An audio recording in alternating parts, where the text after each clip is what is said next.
Charlie Kirk की target killing Trump के लिए कितना बड़ा झटका है। अपने दोस्त की हत्या के लिए ट्रंप ने किसे जिम्मेदार बताया है? क्या चार्ली की हत्या भारत के ऑपरेशन सिंदूर का समर्थन करने की वजह से हुई?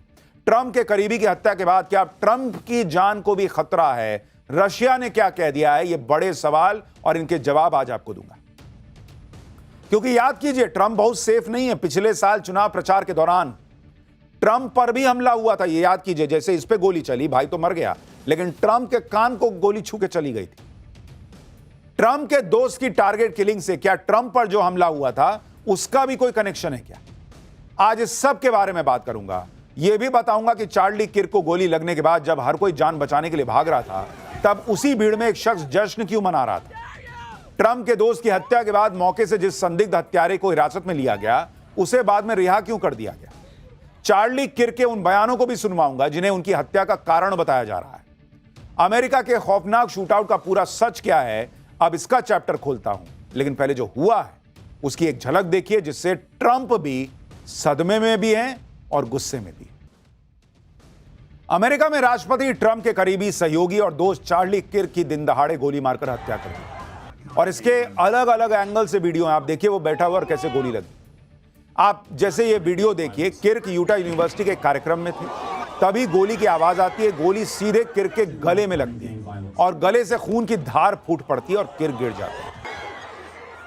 चार्ली किर्क के हत्या का ये वीडियो देखकर हर कोई हैरान। चार्ली एक सफेद टेंट के नीचे बैठकर बोल रहे थे और तभी गोली सीधे आकर उनकी गर्दन पर लगी और वो कुर्सी से गिर पड़े। ट्रंप के दोस्त चार्ली किर्क को उस वक्त गोली मारी गई जब वो 10 सितंबर की दोपहर यूटा यूनिवर्सिटी में मास शूटिंग के बारे में एक सवाल का जवाब दे रहे थे। लेकिन वो पूरा जवाब दे पाते उससे पहले ही गोली चल गई और उनकी जान चली गई। इस वीडियो में यह दिखता है कि किस तरह से उनकी हत्या हुई और सारे लोग वहीं पर मौजूद थे और हड़कंप मच गया। चार्ली किर्क की हत्या ट्रंप के लिए कितना जबरदस्त झटका है और अपने दोस्त की हत्या से ट्रंप कैसे आग बबूला हो गए हैं, वो आपको बताऊंगा। लेकिन पहले आप ये देखिए कि ट्रंप के दोस्त चार्ली किर्क को भी उसी तरह गोली मारी गई जैसे पिछले साल इलेक्शन कैंपेन के दौरान ट्रंप को पेंसिल्वेनिया में निशाना बनाया गया था। तब गोली ट्रंप के दाहिने कान को छूते हुए निकल गई थी और ट्रंप खुशकिस्मत थे कि बाल बाल बच गए थे। लेकिन ट्रंप के दोस्त चार्ली की किस्मत इतनी अच्छी नहीं थी, क्योंकि गोली सीधे उनके गले में लगी और मौके पे ही चार्ली की मौत हो गई। आप दोनों तस्वीरें गौर कीजिए बॉस, कैसे डोनाल्ड ट्रंप पे गोली चली थी और कैसे चार्ली पे गोली चली है। और इसीलिए सवाल उठ रहा है कि क्या अब डोनाल्ड ट्रंप की जान को खतरा है? ट्रंप को भी शार्प शूटर ने एक बिल्डिंग की छत से स्नाइपर राइफल से निशाना बनाया था और चार्ली किर्क को भी इसी तरह गोली मारी गई। चार्ली को गोली लगने के बाद हमलावर को एक ऊंची बिल्डिंग की छत पर स्पॉट किया गया, जो गोली चलाने के बाद भागते हुए कैमरे में रिकॉर्ड हुआ। चार्ली किर्क की हत्या से अमेरिका में हड़कंप मचा हुआ है। चार्ली की हत्या ट्रंप के लिए एक बड़ा झटका है। ट्रंप को चार्ली अपना कितना भरोसेमंद दोस्त मानते थे, इसका अंदाजा आप इसी बात से लगाइए कि चार्ली एक सोशल एक्टिविस्ट थे, कोई बड़े नेता नहीं थे। लेकिन अपने दोस्त चार्ली किर्क की हत्या को ट्रंप ने अमेरिका के लिए काला दिन बताया। अमेरिका में 14 सितंबर तक राष्ट्रीय शोक की घोषणा कर दी गई है और पूरे अमेरिका में राष्ट्रीय झंडे को आधा झुकाने का आदेश ट्रंप ने दिया है। अपने दोस्त की हत्या के बाद ट्रंप दुखी भी हैं और आग बबूला भी। ट्रंप ने क्या कहा, एक बार सुनिए, फिर आपको बताता हूं कि चार्ली की हत्या ट्रंप के लिए कितना बड़ा लॉस है और चार्ली ने ऑपरेशन सिंदूर, पाकिस्तान, आतंकवादियों पर ऐसा क्या कहा था जो उनकी हत्या की वजह हो सकती है क्या? I am filled with grief and anger at the heinous assassination of Charlie Kirk on a college campus in Utah. Charlie inspired millions, and tonight all who knew him and loved him are united in shock and horror. He fought for liberty, democracy, justice, and the American people. He's a martyr for truth and freedom, and there's never been anyone who was so respected by youth. Charlie की हत्या को Trump के लिए बड़ा झटका माना जा रहा है, क्योंकि ट्रंप के राष्ट्रपति बनने में चार्ली किर्क की बड़ी भूमिका थी। आप ये जो वीडियो देख रहे हैं, इससे अंदाजा लगाइए कि सिर्फ 31 साल के चार्ली और 79 साल के ट्रंप के बीच कितनी गहरी दोस्ती थी। शिकागो से ताल्लुक रखने वाले चार्ली किर्क अमेरिका में जाने माने राइट विंग एक्टिविस्ट थे। उन्होंने 18 साल की उम्र में टर्निंग पॉइंट यूएस की स्थापना की, जो अमेरिका की सबसे बड़ी कंजर्वेटिव मूवमेंट है। चार्ली की इसी संस्था ने 2024 के चुनाव में घर घर जाकर ट्रंप के लिए मतदाता अभियान चलाया था। किर्क ने 2020 में द मागा डॉक्ट्रीन किताब लिखी थी, जिसमें ट्रंप के मेक अमेरिका ग्रेट अगेन का जिक्र था। चार्ली किर्क ने ट्रंप के समर्थन में get out the vote campaign भी चलाया था, जिसके जरिए उन्होंने वोटर्स को एकजुट किया था जो आमतौर पर वोट करने नहीं निकलते। किर्क के पास ग्रेजुएशन की डिग्री नहीं थी, लेकिन उन्होंने अमेरिका के युवा वोटर्स, कॉलेज स्टूडेंट्स को ट्रंप की रिपब्लिकन पार्टी से जोड़ने में बड़ी भूमिका निभाई।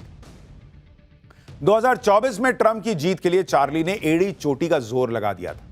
वो ट्रंप के लिए समर्थन जुटाने के लिए पूरे अमेरिका में घूम रहे थे। चार्ली ने सार्वजनिक तौर से ट्रंप के इस दावे को बढ़ावा दिया था कि 2020 का चुनाव ट्रंप को साजिश करके हरवाया गया। ट्रंप खुद ये बात कबूल करते हैं कि उनकी जीत में चार्ली ने बड़ा रोल प्ले किया था। आप ये वीडियो देखिए, 2024 में ट्रंप की जीत की न्यूज सुनकर चार्ली कैसे भावुक हो गए थे। ये वीडियो में दिख रहा है, आंखों में आंसू आ गए थे भाई के।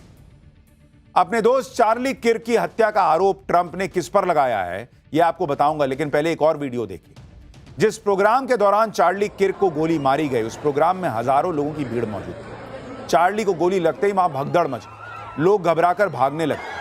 लेकिन इसी भगदड़ के बीच एक हैरान कर देने वाला वीडियो सामने आया। इस वीडियो में चार्ली किर्क को गोली लगने के बाद एक युवक जश्न मनाता दिखाई दे रहा है। कहा जा रहा है कि यह युवक वामपंथी विचारधारा वाली लिबरल पार्टी का कार्यकर्ता है, जो चार्ली को गोली लगने के बाद खुशी जता रहा है। ये देखिए कैसे नाच रहा है। चार्ली किर्क की हत्या क्यों हुई, इसमें किसका हाथ है, यह अभी बड़ा सवाल है, क्योंकि चार्ली का किलर अभी भी पुलिस की पकड़ से बाहर है। हालांकि पहले खबर आई थी कि चार्ली के हत्यारे को मौके से गिरफ्तार कर लिया गया, जिसका एक वीडियो भी सामने आया था कि यही तो नहीं है किलर। पुलिस वाले एक शख्स को पकड़ के ले जाते दिख रहे हैं, जिसे पहले चार्ली का संदिग्ध हत्यारा बताया गया, लेकिन पूछताछ के बाद इस शख्स को रिहा कर दिया गया। ट्रंप ने कहा है कि वो हत्यारे को ढूंढकर सजा दिलवा कर रहे हैं। दावा किया जा रहा है कि चार्ली को उनकी विचारधारा की वजह से मारा गया, क्योंकि चार्ली किर्क अपने दक्षिणपंथी विचारों की वजह से हमेशा लिबरल्स यानी वामपंथियों के निशाने पर रहते थे।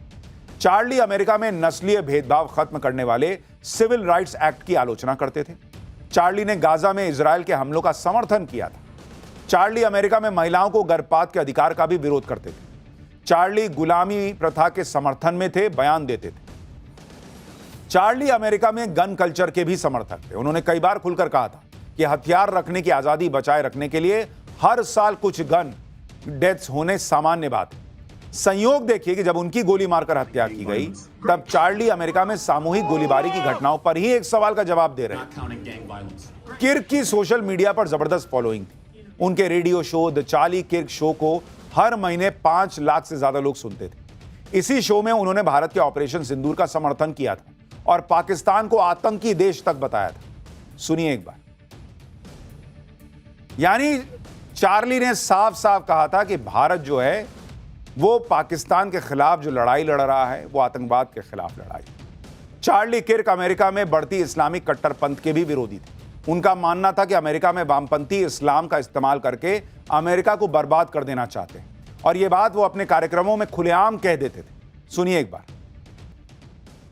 यानी चार्ली किर्क अपने मन में बात नहीं रखते थे, खुलकर बोल देते थे। चाहे वो ऑपरेशन सिंदूर पे बोलना हो, इस्लामिक आतंकवाद शब्द का इस्तेमाल करना हो, अमेरिका में इस्लाम को बढ़ावा दिया जाना हो, या फिर 5 बार हमें नमाज क्यों सुननी चाहिए अमेरिका के अंदर, इस तरह की बातें वो कर देते थे, बोल देते थे।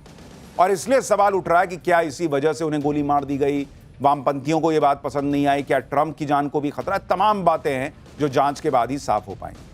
पाठशाला में अगली क्लास, जिसमें बात नेपाल की। जान बचाकर भागे चीनी कठपुतली ओली का सनसनीखेज दावा। नेपाल में बवाल भारत ने करवाया क्या, सच क्या है इसका? आंदोलन नेपाल के जेनजी का, लेकिन आंदोलन में पैसा किसका लगा? पर्दे के पीछे का खिलाड़ी कौन है? नेपाल का अगला प्रधानमंत्री कौन? जेनजी और सेना के बीच भी अब बवाल होने वाला है क्या? नेपाल में तख्ता पलट करने वाला जेनजी अब यह तय नहीं कर पा रहा है कि नेपाल की सत्ता कौन संभालेगा, वहां नया प्रधानमंत्री कौन बनेगा, यह आज भी क्लियर नहीं हुआ। लेकिन जिस तरह से पूरे आंदोलन में हिंसा भड़की, उससे हमने पाठशाला में कह दिया था कि लगता है आंदोलन को किसी ने हाईजैक कर लिया है। आज यही बात जो हमने आपको पाठशाला में डे 1 कही थी, वही बात नेपाल में आंदोलन करने वाले जेनजी के लोग कह रहे हैं कि भाई हमारा आंदोलन हाईजैक हो गया। जेनजी की तरफ से कहा गया कि हिंसा और आगजनी में जेनजी से जुड़े लोगों का कोई हाथ नहीं है, आंदोलन को मौका परस्त तत्वों ने हाईजैक कर लिया है।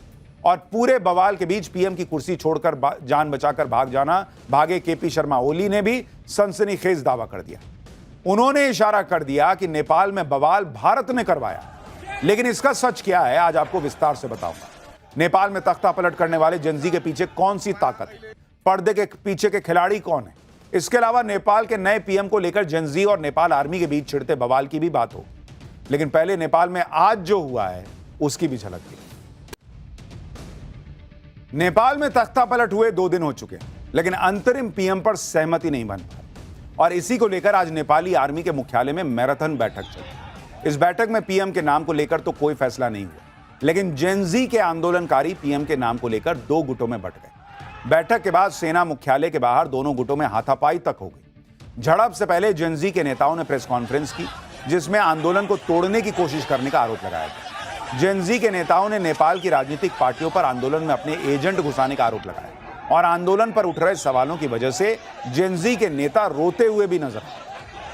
लेकिन कैसे ये जेनजी के लोग आपस में भिड़ गए उसकी तस्वीर आप देखिए। जेनजी आंदोलन में यह बिखराव तब दिखना शुरू हुआ जब नेपाल के पूर्व पीएम केपी शर्मा ओली के नाम से एक चिट्ठी सोशल मीडिया पर वायरल हुई और नेपाल में हुई क्रांति का ठीकरा भारत पर फोड़ने का प्रयास हुआ।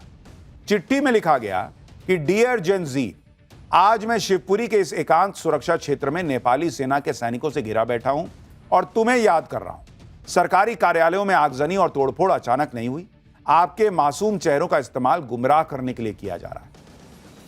मैंने जिद की कि हमारे देश में व्यापार करने वाले सोशल नेटवर्क हमारे नियमों का सोशल नेटवर्किंग कंपनियां हमारे नियमों का पालन करें, रजिस्टर्ड हो। मैंने जिद की कि लिपुलेख, कालापानी और लिम्पियाधुरा हमारे हैं। मैंने जिद की कि जैसा कि शास्त्रों में कहा गया है, भगवान श्री राम का जन्म भारत में नहीं बल्कि नेपाल में हुआ था। अगर मैं अपनी इन जिदों से पीछे हट जाता तो मुझे कई और अवसर मिलते, बहुत कुछ मिलता। अगर मैंने लिम्पियाधुरा समेत नेपाल का नक्शा संयुक्त राष्ट्र को नहीं भेजा होता या दूसरों को अपनी मनमानी चलाने दी होती तो मेरी जिंदगी किसी और ही दिशा में जा रही होती। यानी इन्होंने इशारों इशारों में कह दिया कि मैं भारत के हिसाब से नहीं चला इसलिए ऐसा हो गया। मैंने प्रभु श्री राम की जन्मस्थली नेपाल में बता दी इसलिए ऐसा हो गया। अरे जाओ, यहां भारत अमेरिका से भिड़ा बैठा है, उसको यही काम बचा है कि वो नेपाल में जिससे भारत के इतने अच्छे संबंध हैं, रोटी बेटी का रिश्ता है, वहां आग लगा देगा भारत। और आपके अपने मैप में बोल देने से कि ये हमारा है वो हमारा है, उससे क्या हो जाता है? आपके बोल देने से वो भारत का हिस्सा आपका हो जाएगा क्या? हालांकि अब यह भी कहा जा रहा है कि नेपाल की सत्ता से बेदखल किए जा चुके केपी शर्मा ओली देश छोड़कर जा चुके हैं। उनकी सरकार पर जबरदस्त भ्रष्टाचार के आरोप लगे। ऐसे में सवाल उठ रहे हैं कि क्या केपी शर्मा ओली अपने खिलाफ भड़के गुस्से की लहर को भारत की तरफ मोड़ना चाहते हैं? क्योंकि इस वक्त जेनजी के लोग नेपाल का अंतरिम पीएम कौन होगा इस सवाल का जवाब तलाशने में जुटे। हालांकि कल तक यह तय माना जा रहा था कि नेपाल के सुप्रीम कोर्ट की चीफ जस्टिस रह चुकी सुशीला कार्की नेपाल की अगली पीएम हो सकती है। लेकिन अब जेनजी आंदोलनकारियों का एक गुट उनके खिलाफ हो गया है। आज जब नेपाली आर्मी के मुख्यालय में सुशीला कार्की को अंतरिम पीएम बनाए जाने को लेकर मंथन चल रहा था, उसी वक्त आर्मी मुख्यालय के बाहर जेनजी के गुट ने प्रदर्शन शुरू कर दिया। इस बीच यह दावा भी किया जाने लगा कि खुद सुशीला कार्की ने ही पीएम बनने से मना कर दिया, इनकार कर दिया। इससे पहले जेनजी की पसंद और काठमांडू के युवा मेयर बालेन शाह भी पीएम बनने से इनकार कर चुके हैं। इसके बाद नेपाल के अंतरिम पीएम की रेस में एक नया नाम जुड़ा और यह नाम है कुलमान घिसिंग का, जो नेपाल इलेक्ट्रिसिटी अथॉरिटी के प्रमुख रह चुके हैं। कुलमान घिसिंग नेपाल का लाइट मैन उन्हें कहा जाता है। कुलमान घिसिंग ने भारत में जमशेदपुर से इलेक्ट्रिकल इंजीनियरिंग की पढ़ाई की है। 1994 में कुलमान घिसिंग NEA यानी नेपाल इलेक्ट्रिसिटी अथॉरिटी से जुड़े। उन्होंने घाटे में डूबी NEA को मुनाफे में पहुंचाया, बिजली चोरी रोकने के लिए कई बड़े फैसले लिए। नेपाल में मचे बवाल की इनसाइड स्टोरी के बारे में भी बात जरूरी है, जिसके बारे में आगे बताऊंगा। लेकिन पहले बात खुद को रॉ का पूर्व एजेंट बताने वाले लकी बिष्ट की, जिनकी बड़ी चर्चा हो रही है सोशल मीडिया पर। दरअसल लकी बिष्ट 1 महीने पहले ही नेपाल में तख्तापलट की भविष्यवाणी कर चुके थे। अब जब नेपाल के पूर्व पीएम केपी शर्मा ओली अपनी सत्ता छीनने की खींच भारत पर उतार रहे हैं, ऐसे में नेपाल में भड़के जेनजी के आंदोलन की इनसाइड स्टोरी को भी समझना जरूरी है, जिसे देखते हुए 1 महीने पहले ही ओली सरकार के तख्तापलट की भविष्यवाणियां शुरू हो गई। दावा किया जा रहा है कि नेपाल में भड़के प्रदर्शनों के पीछे हामी नेपाल नाम के एक एनजीओ की बड़ी भूमिका मानी जा रही है। इस एनजीओ ने इंस्टाग्राम और डिस्कॉर्ड जैसे प्लेटफॉर्म्स का इस्तेमाल कर आंदोलन के लिए छात्रों को एकजुट किया। एनजीओ ने अपने सोशल मीडिया हैंडल्स पर हाउ टू प्रोटेस्ट नाम से वीडियो भी अपलोड किए, जिसमें प्रदर्शन के लिए छात्रों को कॉलेज बैग, किताबें लाने और स्कूल यूनिफॉर्म पहनने की सलाह दी गई। प्रदर्शनकारियों के हाथों में एनजीओ की तरफ से जारी यूथ अगेंस्ट करप्शन का बैनर भी नजर आया। काठमांडू प्रशासन के सूत्रों ने पहले भी बताया कि हामी नेपाल एनजीओ ने काठमांडू में विरोध प्रदर्शन आयोजित करने की परमिशन ली थी। विरोध प्रदर्शन का कोऑर्डिनेशन करने वाले सोशल मीडिया ग्रुप्स की पड़ताल से पता चला कि यह आंदोलन केपी शर्मा ओली सरकार के भ्रष्टाचार के खिलाफ बुलाया गया। इन सोशल मीडिया ग्रुप्स पर बेरोजगारी, असमानता के खिलाफ पोस्ट अपलोड की गई। नेपाल के युवा इंटरनेट यूजर्स का आरोप था कि राजनेताओं और मशहूर हस्तियों के बच्चों को लग्जरी सुविधाएं मिल रही हैं, जबकि आम लोगों को बुनियादी सुविधाओं के लिए भी संघर्ष करना पड़ रहा है। पड़ताल में यह भी पता चला कि आयोजकों को विरोध प्रदर्शन के दौरान हिंसा की आशंका पहले से थी। 20 से ज्यादा आंदोलनकारियों की मौत के बाद गुस्सा ज्यादा भड़क गया। मौत के लिए सुरक्षा बलों को जिम्मेदार बताया गया और सोशल मीडिया हैंडल्स पर प्रधानमंत्री समेत दूसरे मंत्रियों के घरों में बोतल बम फेंकने की चर्चा होने लगी। एक यूजर ने तो आंदोलनकारियों की मौत का बदला लेने के लिए मशीन गन तक की डिमांड कर दी। इसके बाद नेपाल के मंत्री प्रदर्शनकारियों के निशाने पर आ गए। किस तरह नेपाल के संचार मंत्री प्रदर्शनकारियों के सामने जान बचाने के लिए हाथ जोड़कर खड़े हैं और उसके बाद भी उनके घर को आग लगा दी गई, उसकी तस्वीरें आप देखिए। अब आपको यह भी बताता हूं कि जेनजी के जिस आंदोलन की वजह से नेपाल में 48 घंटों के अंदर तख्तापलट हो गया, पीएम और मंत्री जान बचाकर भाग खड़े हुए, पूरी तरह से उथल पुथल मच गई। सोशल मीडिया पर उस आंदोलन को खड़ा करने वाले एनजीओ हामी नेपाल पर आंदोलन के लिए विदेशी फंडिंग लेने के आरोप लग रहे हैं। हामी नेपाल को नेपाल की ही बारबरा फाउंडेशन से कई बार फंडिंग मिली। हामी नेपाल एनजीओ को नेपाल में ऑफिस स्पेस भी बारबरा फाउंडेशन ने दिया। इसके अलावा कई दूसरी विदेशी संस्थाओं से भी करीब 20 करोड़ रुपए की फंडिंग जुटाई गई। हामी नेपाल के तार ऐसे लोगों से जुड़े हैं जिन पर खुद भ्रष्टाचार के गंभीर आरोप हैं। एनजीओ हामी नेपाल के मेंटोर माने जाने वाले दीपक भट्ट पर आर्म्स डील में फायदा उठाने के आरोप है। इसी तरह हामी नेपाल के फाइनेंशियल सपोर्टर साहिल अग्रवाल को कोविड के वक्त थर्मामीटर की ब्लैक मार्केटिंग के आरोप में गिरफ्तार किया जा चुका है। किसी देश को अस्थिर करने के लिए एनजीओ को होने वाली विदेशी फंडिंग कितनी खतरनाक हो सकती है, इसे भारत के नजरिए से भी समझना जरूरी है, क्योंकि भारत में नेपाल, बांग्लादेश या श्रीलंका जैसे हालात बनने से रोकने के लिए जब जब पीएम मोदी ने एक्शन लिया, तब तब एक इकोसिस्टम इस पर सवाल उठाने से नहीं चूकता। जैसे साल 2019 में मोदी सरकार ने बताया था कि 2014 से 2019 के बीच संदिग्ध विदेशी फंडिंग को लेकर 14,500 एनजीओ को बैन किया गया था। इन एनजीओ पर फंडिंग लेने में नियमों की अनदेखी का आरोप था। इसके अलावा एंटी इंडिया प्रोपेगेंडा फैलाने वाली कई संस्थाओं जैसे ऑक्सफैम, एमनेस्टी इंटरनेशनल इंडिया पर विदेशी फंडिंग से जुड़े आरोपों पर एक्शन हुआ। अब यह भी देखिए कि सीए प्रोटेस्ट के दौरान 2020 में दिल्ली में जो दंगे हुए, उनकी जांच के दौरान पुलिस ने दावा किया था कि आरोपियों को ओमान और यूएई जैसे देशों से फंडिंग मिली। यही नहीं, सीए प्रोटेस्ट से जुड़ी संस्थाओं को भी सऊदी अरब, यूएई, ओमान और कतर से फंडिंग मिलने का आरोप लगा, जिसका दावा पुलिस ने चार्जशीट में भी किया। इसी तरह 2022 में मोदी सरकार ने पीएफआई को बैन किया, जिस पर टेरर फंडिंग के गंभीर आरोप लगे। पीएफआई पर खाड़ी देशों से फंड जुटाने का आरोप लगा। दिल्ली और हाथरस में हुए दंगों के लिए भी पीएफआई पर चीन से फंड जुटाने का आरोप लगा। जांच में यह भी पता चला कि दिल्ली दंगे के आरोप भगोड़े जाकिर नाइक से जुड़ते मिले और उनके एनजीओ को मलेशिया से फंडिंग हुई। यानी नरेंद्र मोदी सरकार ने प्रोएक्टिवली काम किया, वरना प्रयास तो कई लोग कर रहे थे, ऐसा आरोप लगता है।